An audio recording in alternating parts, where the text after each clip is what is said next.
Good morning, everybody, and today it's going to be squirrels because it's going to get squirrely. Okay. Future predictions. All right. U.S. is going to take Greenland. U.S. is going to move to take Canada and Mexico. U.S. is going to continue to take every single territory that it can until it controls the entirety of the Western Hemisphere. Total control. And we're probably going to continue to destabilize any other foreign adversary. So, right now, you see everything that's going on in Iran. Um, like it or not, reality is they are actually actively working on a military solution to that. It's going to go hot. It is going to go hot. Um, there's no way of getting around that. Further, this whole charade about making a peace deal, it's just trying to exhaust the Russians more. Because the longer the Russians are tied up, the less energy they'll have to back China when eventually the United States has to confront China and destroy all the factories. This essentially goes back to something that I've known, oh God, since I was like 17.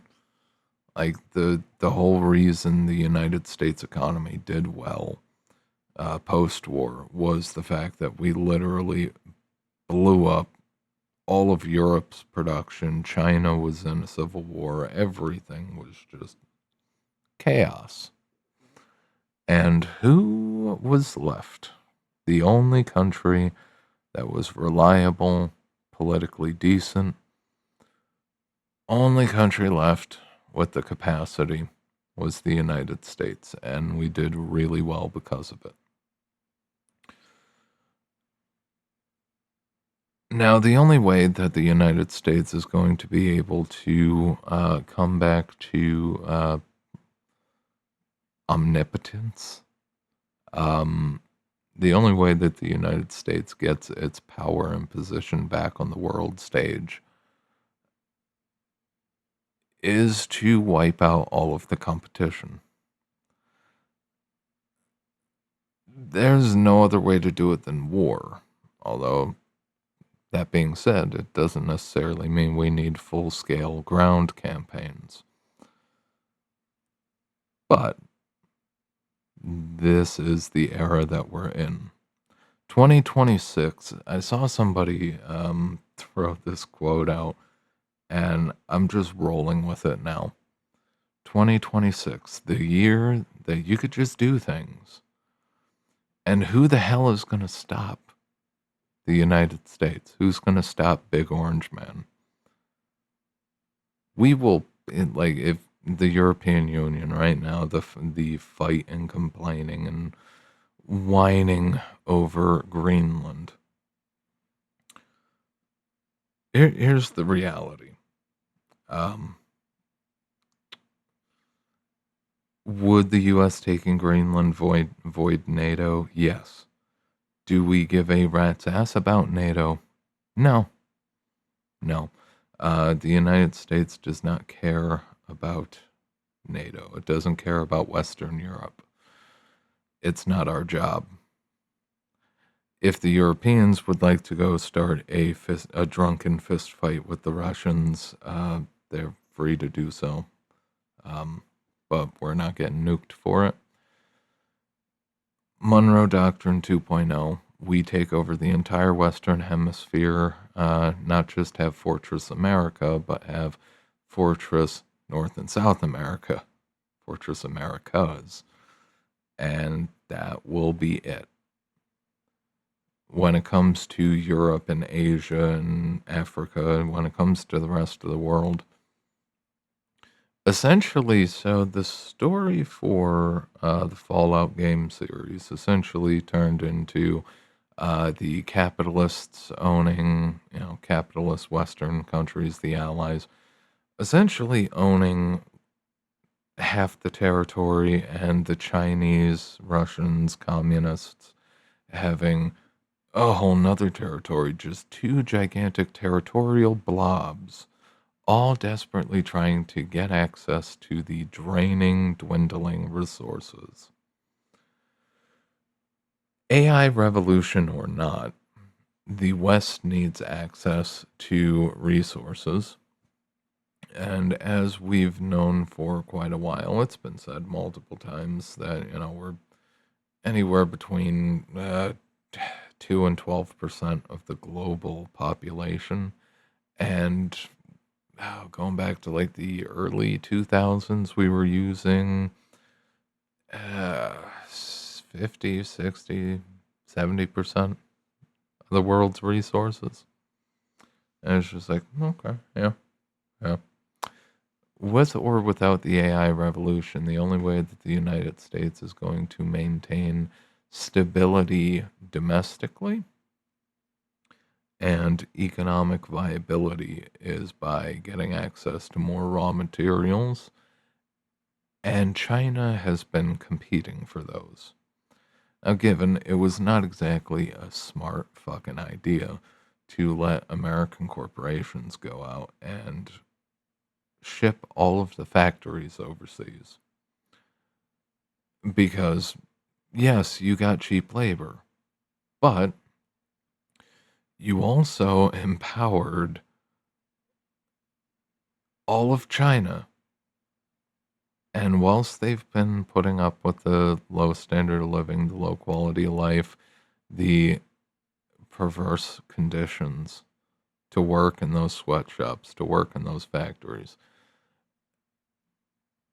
they've gotten what they needed from it. They have the factories. They know how to produce everything.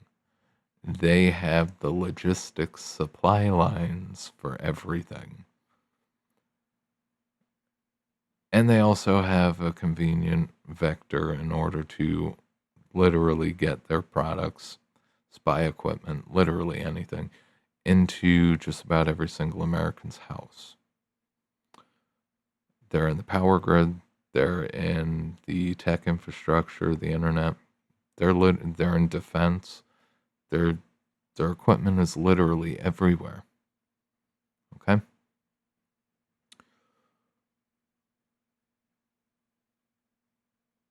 The only way that the United States is going to be able to correct, because as China's gotten more power, of course, it's drawing more of the free resources its way. It's drawing more of the power and control its way.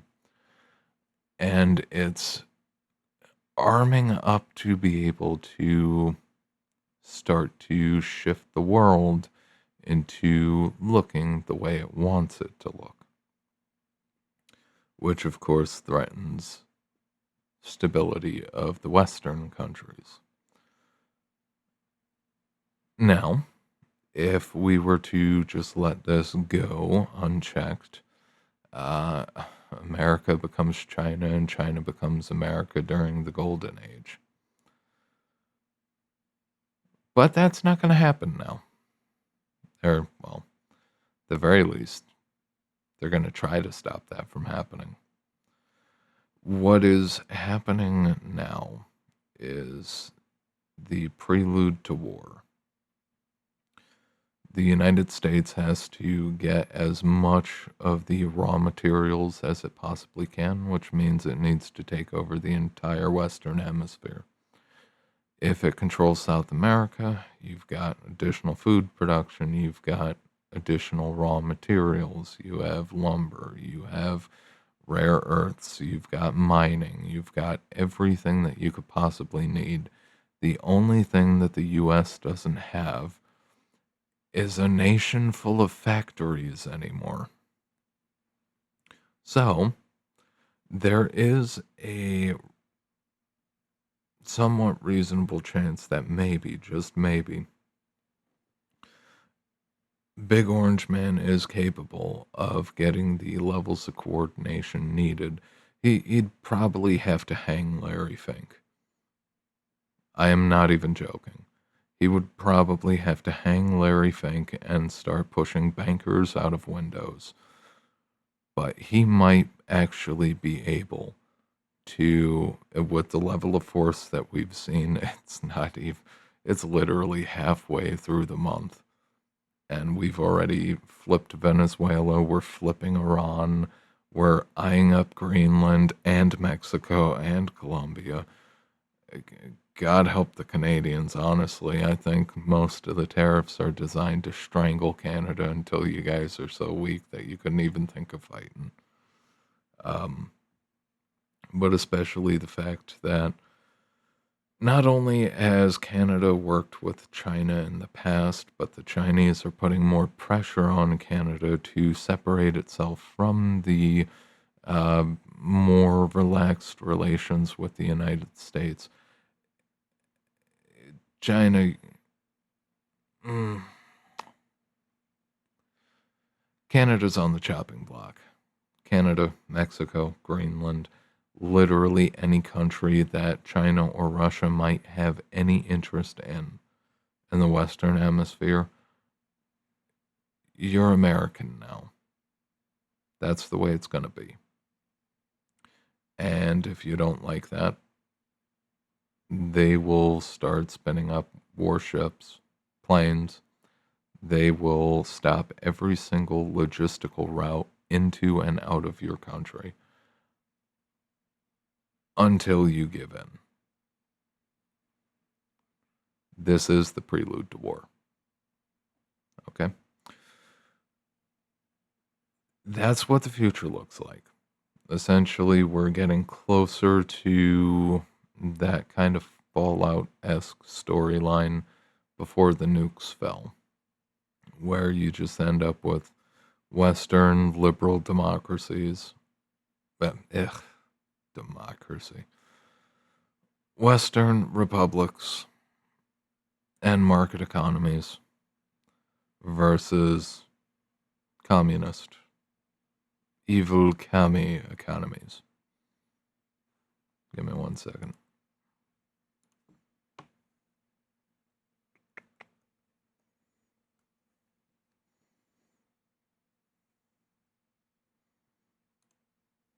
There we go. Evil communist economies. And once we get to that position, we'll likely stalemate. Western Europe is, for the most part, it's on its own until it bows down. But essentially, what's going to happen is we're going to end up with two gigantic blocks of West versus East, and we're going to stalemate. We're going to piss through the remaining resources that we have for modern civilization. And if we don't have a massive breakthrough, or if the other side doesn't have a massive breakthrough in science and technology, we're probably going to go to war for access to whatever resources the other half has, and it's going to be all out chaos. But that's still a bit away. All right. Many things could change before we get to that point, but the only way for the United States to persist as any kind of top tier nation is for it to reclaim access to resources, raw materials, and to get its goddamn factories back. Because that is, whether they're automated or not, that is non-negotiable. If the U.S. can't produce its own machinery and its own warfighting equipment, I hate to tell you this, it's kind of hard to fight a war against the country that makes your weapons. You know? And, of course, China is not necessarily fucking making our helmets for us. Alright? They're not necessarily making jet parts, although they did once, and that ended poorly. But we need the ability to produce everything domestically as a national security concern. So that is one thing to expect. Most of the corporations that have benefited tremendously from shipping jobs overseas. So, this is one thing that you'll hear from the liberals or more lefty people, or even moderates, really, where people will make the argument, okay, well, I mean, the corporations can tell, Big Orange, whatever the hell they want to tell them, just pat them on the head, like, yeah, sure, we'll bring the factories back. And then next election cycle, they'll get somebody else in, and then nobody will care anymore. I'm really starting to question whether there is going to be another election cycle. And I honestly mean it. I mean, in the past, people have said it and have thrown it out there. Obama's not going to give up the White House. Trump's not gonna back and forth, back and forth.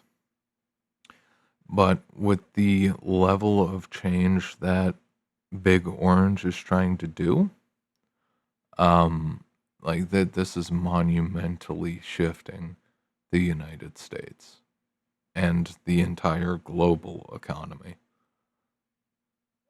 With the amount of chaos that it's already spawned, I don't think I legitimately am questioning whether there is going to be another presidential election. We might not be stable enough for that. Even during the Civil War, this will be worse. This will be worse. Okay? Here's the reality. These powers, executive orders, the ability for the president to go around and do whatever the hell they want, these kind of rules and orders have existed for a while. At some point, somebody was going to use them. Now, as soon as ice cream eating couch potato, basement dwelling couch potato, got put in with his auto pen, they started going after Big Orange. Now, after 3 different assassination attempts, given none of them were professional, but after 3 separate attempts, and trying to put him in prison, and trying to block him from running again, and all of the other bullshit, with the amount of chaos and the amount of damage that he's done to some of the more questionable business activities of the leadership class, especially for the political class, with how much damage he's done to their bottom lines and how much he's disrupted business as usual, if Big Orange Man were to relinquish the presidency,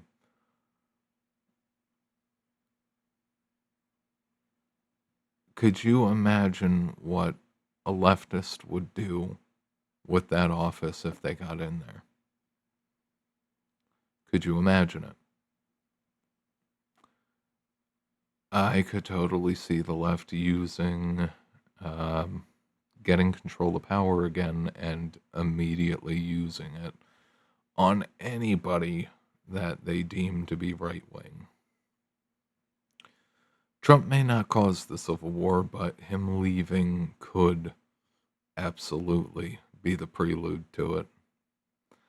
But also, more importantly, if Donald were to give up the presidency when his time comes due, there is no way in hell that the American left and the crooked operators in the system, there's no way in hell that they would let that man walk away. This is the thing. This is what's been popping up in my head occasionally. Like, good God, if he ever leaves the presidency, they'll probably off him.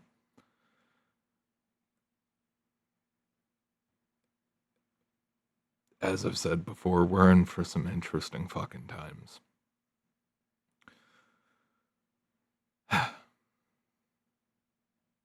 And with that and the overall economic stagnation and decline, hopefully not long lasting.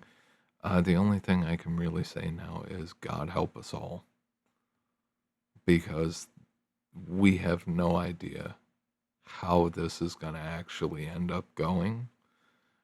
There's a good chance it goes poorly, but